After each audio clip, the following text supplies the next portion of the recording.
my name is Jamie Roots, the 7th day of NaNoWriMo, and I've written 11,336 words.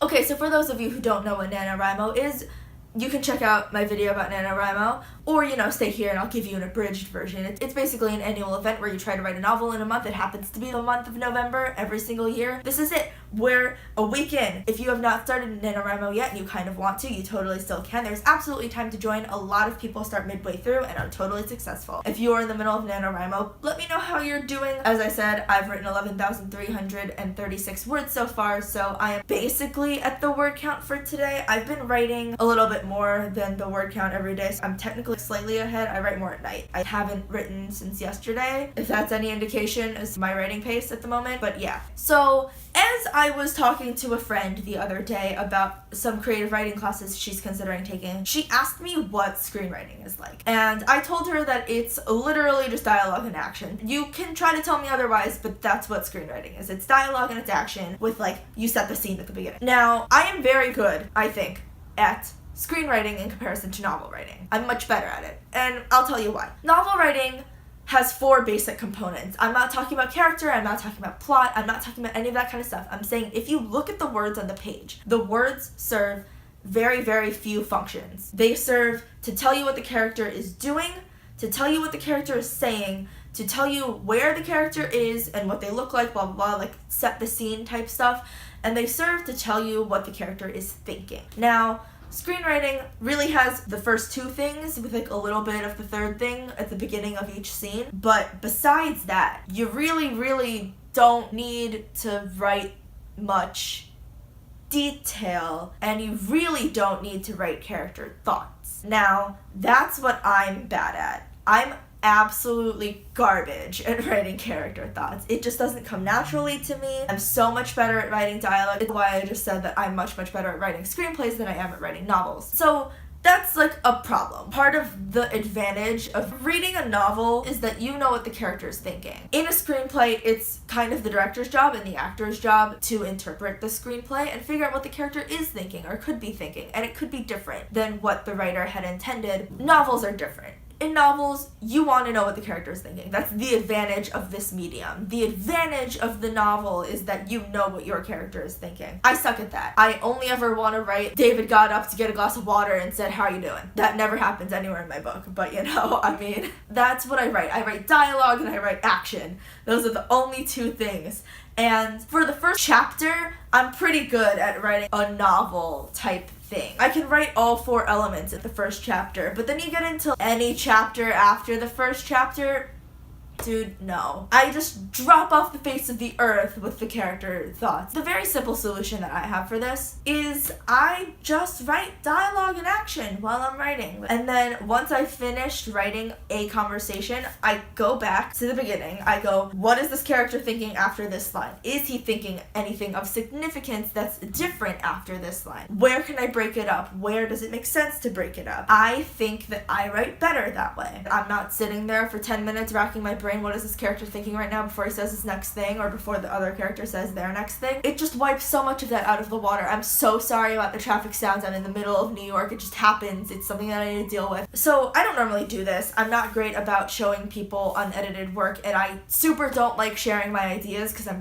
really paranoid that someone will take them. But I've already given a brief synopsis and saying that my novel this year is about a kid whose parents have just died and he finds out that he's the heir to a fantasy kingdom. So I'm going to read you something that I wrote as part of that. It's right after he finds out that he's heir, and he's with his best friend. Her name is Julie. My main character's name is David, and he's talking with his dad's advisor, whose name is Montgomery. I'm going to read you part of this. Okay.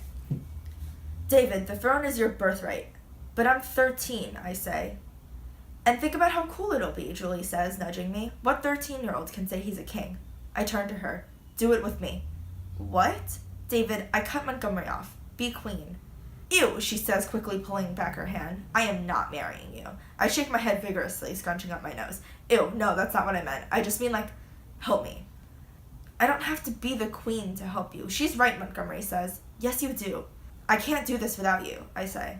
Okay, So that's what I wrote originally. I'm not even joking. That was word for word like what I wrote, and it's just like a block of text that looks about like that. That's what that looks like. This is kind of what I changed. David, the throne is your birthright. But I'm 13, I say. I can't do this. I can't lead a kingdom full of people. I can barely lead myself. And think about how cool it'll be, Julie says, nudging me. What 13-year-old can say he's a king? I turn to her. Do it with me. What? David. I cut Montgomery off. Be queen. Ew, she says, quickly pulling her hand back. I am not marrying you. I shake my head vigorously, scrunching up my nose. Ew, no, that's not what I meant. I just mean, like, help me. I don't have to be the queen to help you. She's right, Montgomery says. Yes, you do. I might not be leader material, but Julie sure is. She's loud and not afraid to state her opinion. She has no problems with public speaking or telling someone off. She's basically my bodyguard at school. She could do this.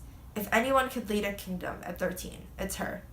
I can't do this without you, I say. Okay, so that was not the best example of what I am talking about, but, like, that's close enough. You see how in the first iteration, you don't see that much of David, and clearly in my second iteration, also not the best. It's a lot of, like, telling and not a lot of showing at the moment, but it gives you some more insight as to the motivation behind David's decision, and it makes it seem not so absurd. And also, you get a bit more of him. You get his insecurity, you get his fear, you get a lot of different stuff, I think. If this was a play, the actor could show that. Like, the audience could see that on the actor's face. But this isn't a screenplay. It's a novel. The reader has no idea what David's face looks like, or what Julie's face looks like, or what Montgomery's face looks like. You just gotta pretend and, like, imagine. And having character thought makes that 100 times easier. So if you are like me and you have a lot of trouble writing one particular component of the 4 that I mentioned earlier, leave it out and go back and add it later. I also do that with detail, by the way, like clothing detail, hair detail. I have not written anywhere in this novel yet what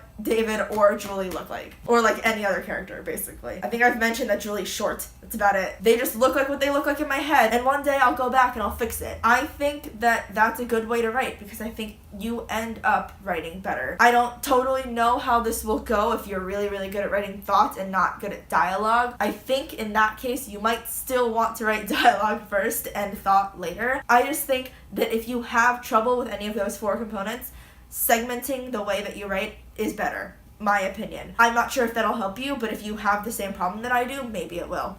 So I gotta go because I have an art history paper that has to be like 5 pages long, and currently it's 0. Again, if you are doing NaNoWriMo, let me know how you're doing down below. Add me as a writing buddy and I'll like give you pep talks if you want. Hit me up. Do NaNoWriMo if you're not doing it. It's really fun. Alright, I'll see you soon. Bye!